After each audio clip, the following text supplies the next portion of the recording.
বন্ধুরা, এই শীতে সব কেমন আছো বলো?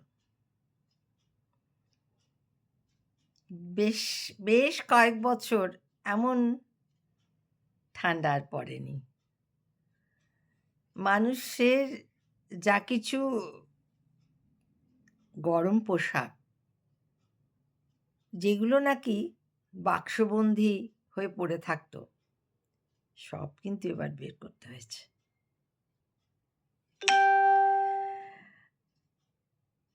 প্রায় ৩০ বছর ধরে ঘুরছি গো। ঘোরাটা আমার একটা নেশা। আরো অবাক লাগে ঘুরতে, ঘুরতে যখন ভাবি এই পাহাড়, এই সমুদ্র, এই নদী, এই অরণ্য, এই দুর্গম বনপথ, জনপথ, এগুলো সব একটা গোলাকার বৃত্তের মধ্যে রয়েছে।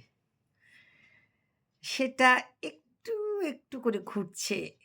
আমরা কিন্তু তার মধ্যেই বসবাস করছি এবং ঘুরে বেড়াচ্ছি। এর থেকেই বুঝতে পারি যে কত বড় শক্তিমান এই সৃষ্টিকর্তা। সৃষ্টিকর্তাকে জানার এর থেকে সহজ উপায় আর কিন্তু কিছু নেই। শীতে সবাই কাবু, জড়সড়। তখন আমি বিভিন্ন জায়গায় ঘুরেছি তো। একটা খুব সুন্দর জায়গা দেখেছিলাম জানো? ভূপাল যাওয়ার পথে ভীমভেটকা। আমরা সেখানে গেলাম আরকি। জব্বলপুর হয়ে আমরা গেলাম। আর অনেকটা সময় লাগলো ভীমবেটকা যেতে।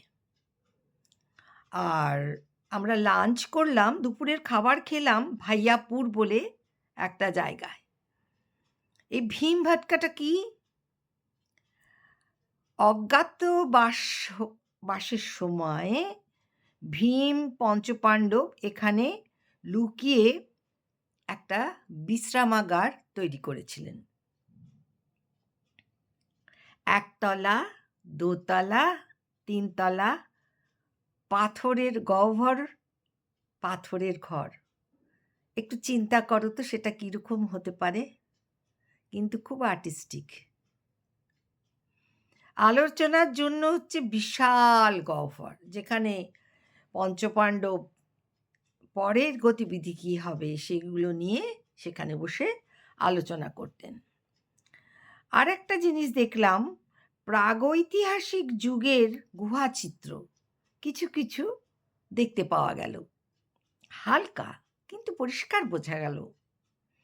একটি পাথর কেমন ব্যালেন্স করে দাঁড়িয়ে আছে। আর আছে পাহাড়ের মাথায় কচ্ছপ।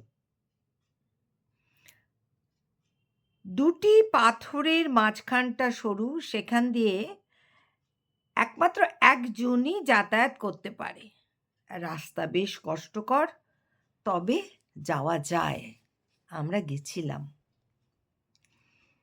একটু যদি অসতর্ক তুমি হয়েছ, তো তোমার শরীরের যে কোনো অংশে চোট পাবে। এত সরু জায়গা। কিন্তু অবাক হয়ে কি দেখলাম জানো? যারা একটু রোগা তারা তো যেতে পারছে, তাও কষ্ট করে।